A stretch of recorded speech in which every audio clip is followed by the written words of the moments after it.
Tá, deixa eu falar do negócio que a gente tava falando antes. Tá, vamos lá. Vamos lá. Tu entrou no quarto e eu lembro de ter esse lapso de levantar, porque era 5 e pouco. 5:30. E aí, tu me abraçou e me botou e falou, não precisa levantar agora. E me aconchegou ali e tava muito confortável.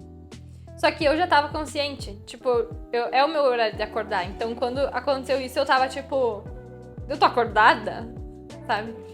E daí tu me abraçou e aí eu comecei a ter uma conversa comigo mesma. E foi uma conversa muito gostosa, muito acolhedora. Eu tenho tentado ser acolhedora comigo em alguns momentos. Né? Porque tu sabe que às vezes eu sou meio péssima comigo mesma. Então eu comecei a conversar comigo mesma pra falar, tipo, cara, tu não precisa levantar agora. Tu pode ficar aqui, tá tão confortável. E até ontem eu tinha escutado um episódio num podcast sobre psicologia que falava sobre trauma e tal. E nesse podcast ela falou sobre que a gente precisa, na nossa vida adulta, pra curar dos traumas da nossa criança, que todo mundo tem, a gente precisa encontrar conforto e aconchego nas nossas relações. E aí, quando tu me abraçou na cama, ali, e tava muito confortável, eu fiquei assim, eu pensei, ai, isso aqui é 100% confortável e aconchegante, talvez uma das relações mais confortáveis e aconchegantes que eu tenho na minha vida hoje. Não que eu não tenha várias, assim, com a minha mãe, com amigas e tal, mas, tipo assim, sentir o teu abraço, sabe? E ficar, tipo, ai, que gostoso. Foi isso que eu pensei. Eu juro, eu tava raciocinando, eu não tava sonâmbula nem nada, eu estava consciente. E daí eu fiquei ali, até umas 7 da manhã. No meio desses... Daí eu dormi, obviamente, um pouquinho, fiquei ali e tal, curtindo. Eu tô usando o mate de microfone, né? Tá bom o mate agora? Ele tá mais frio agora. A água acho que esfriou. Porque a gente tá sem térmica. Daí, quando começou despertou meu celular e eu acordei de novo. E aí eu pensei, putz, eu tenho prática agora às 7. E eu tenho que praticar, porque é meu compromisso comigo mesma, todos os dias, praticar. E aí começou de novo aquele diálogo interno. Eu e a minha cabeça e aquilo ali acontecendo. Uma sessão de terapia. A meta e a vontade. A meta, né, que é praticar todo dia, porque me faz bem. Eu tenho consciência de tudo que a prática me traz, né, obviamente. E a vontade de sentir o que tu queria, não é? E a vontade de eu estar ali num momento muito confortável. E aí começou aquela conversa interna.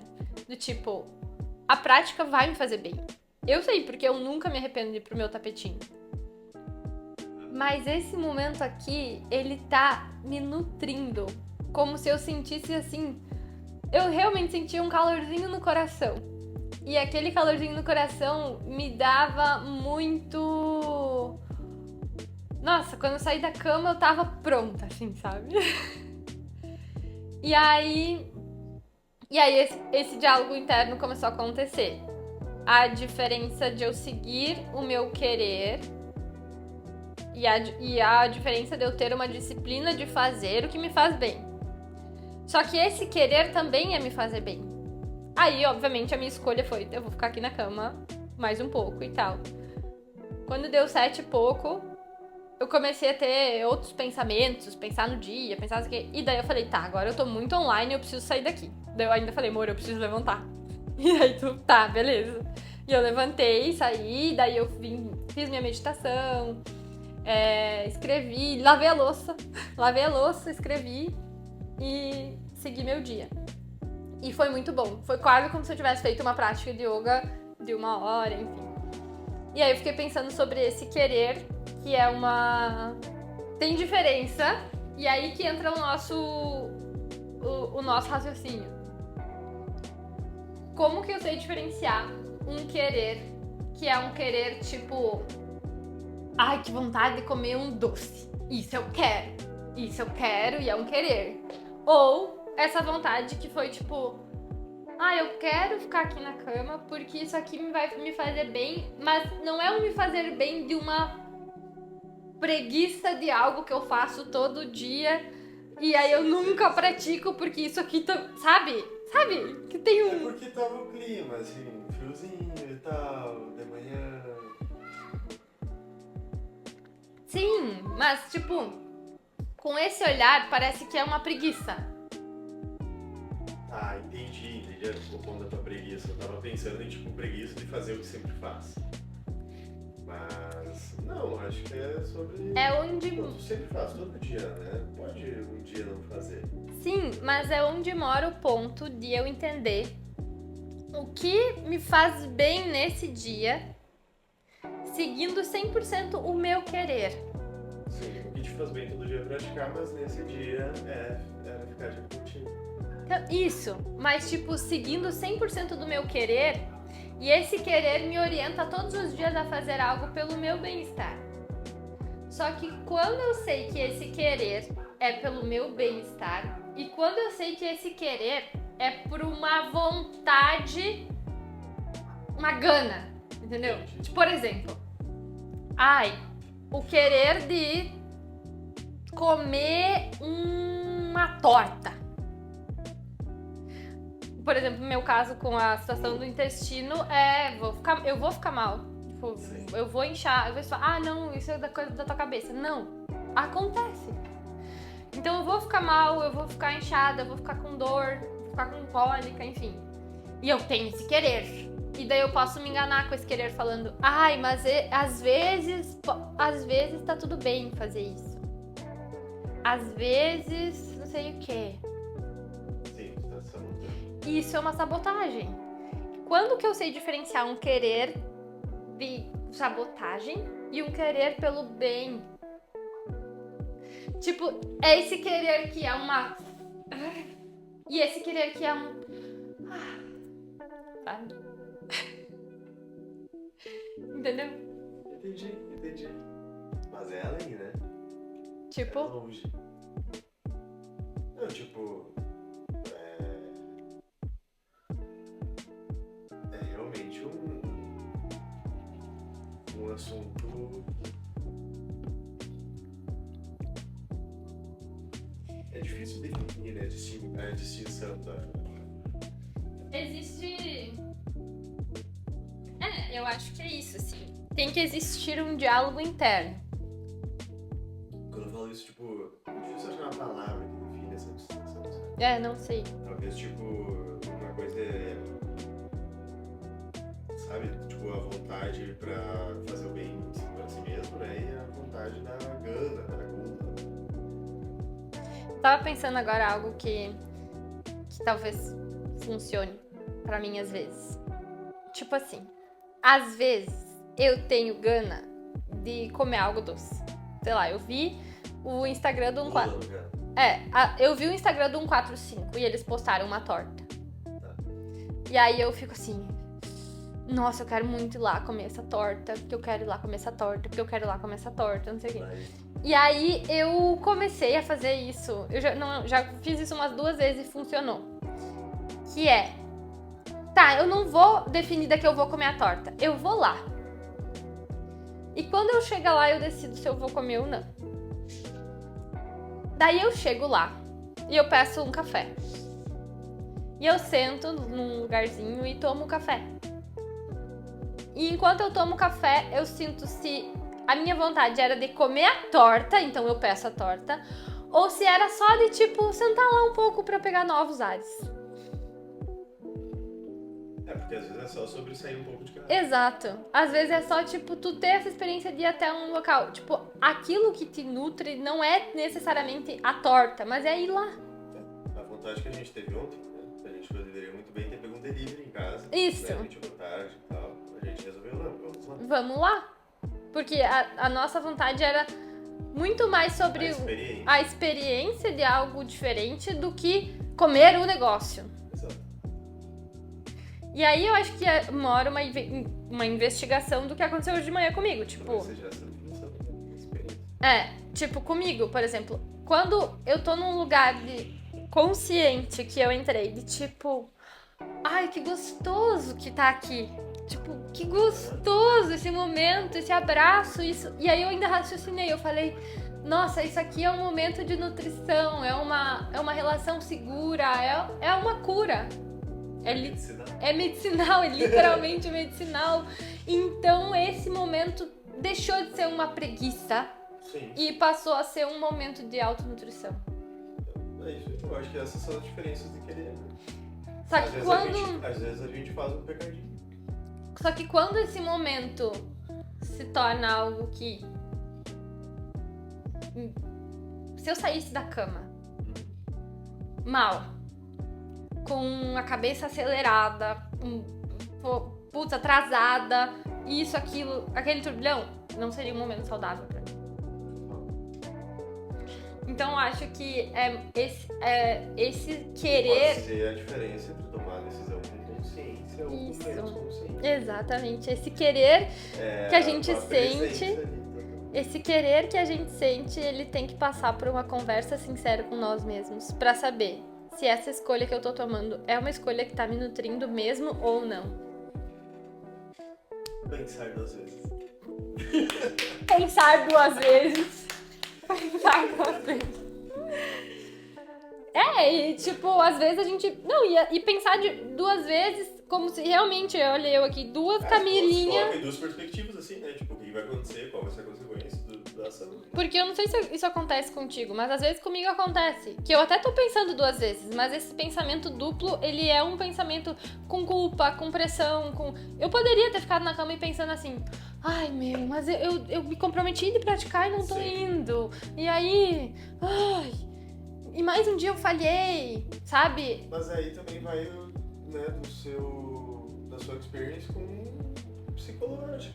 Desculpa, com terapeutas e tal, né? Porque assim tu consegue tomar todas as decisões, tipo, livre também desse pensamento, assim, tu consegue, tipo, analisar ele de fora, né? Não ficar se culpando, assim, tipo, sendo só aquilo ali, né?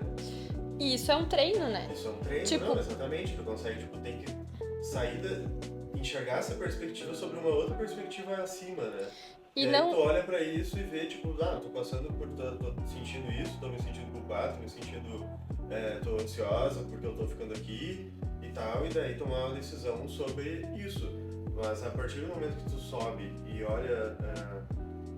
De cima, assim, tu também consegue olhar pra do lado, que pode ser o conforto, pode ser o benefício, entendeu? E de repente optar qual é que vai tomar essa... Só que tu entende que além desse olhar, que é um olhar terapêutico, e que exige um treino pra eu conseguir olhar de cima... É difícil, né? Não é toda situação que a gente, em momento que a gente consegue entrar nesse... Tem mais um ponto, que exige conhecimento. E não é autoconhecimento. Autoconhecimento é o olhar de cima e tal. Mas eu só consegui desfrutar desse momento porque eu escutei aquele podcast falando sobre trauma, falando sobre relações seguras, que aí eu consegui relacionar o momento que eu estava tendo ali na cama contigo com esse conhecimento que eu tive. Ponto zero é o conhecimento, né? Parte disso pra... E muitas vezes a gente se cobra, se culpa de umas coisas, e aí a gente vai conversar com alguém e a pessoa mostra um novo ponto de vista, porque ela tem aquele conhecimento, né? Isso acontece muito comigo nas aulas. Quando as alunas vêm falar algo, desabafar, uma autocobrança delas, aí eu trago um novo ponto de vista baseado nos conhecimentos que eu tenho, e daí elas falam, talvez pode ser isso, né? Então eu só consegui acessar isso porque eu estudei algo novo. E muitas vezes o processo de autoconhecimento, ele tem que passar por um processo de conhecer. Não só conhecimento meu, do que eu gosto e tal, mas de conhecer outras coisas. Né? Estudar coisas, ouvir coisas, ler coisas, conversar com pessoas que busquem trazer novos referenciais. Exato, referências de novas vias, né? Exatamente. Tu sempre conseguir levar para outras percepções, eu acho que parte disso também. Ter esse conhecimento, tu ter vivência, né? Vivência. Eu acho que é esse tipo de conhecimento, talvez, é a tradução. Né? Às vezes, quando a vida tá muito pesada, o que a gente precisa é conhecer novas experiências. E ser... Nisso até entra, tipo, de ser cabeça aberta, assim, pra poder conversar sobre tudo e tal. porque isso vai te trazer também esse conhecimento que tu vai usar nesses momentos, né? Tipo, a gente vê situações aí onde as pessoas mais velhas aí da nossa família precisam de, né, estão buscando psicólogos agora, se encontram numa situação que não sabem nem como procurar, né? E a gente já com muito mais conhecimento sobre isso, muito mais aberta a nossa geração falando sobre isso, sobre esses problemas, né? Como eu comentei hoje de manhã, tipo, pô, tu não vai procurar resolver um comportamento num psicólogo que tem uma especialidade em outra coisa ou tratar o joelho no médico do coração, assim, sabe? Então, e eles não têm esse conhecimento, né? Às vezes não saber chegar, né? Não saber, tipo, buscar através disso também esse conhecimento técnico pra... E agora eu trago mais um ponto que tu falou que me veio na cabeça, que é... Eu não vou tratar o joelho no médico do coração.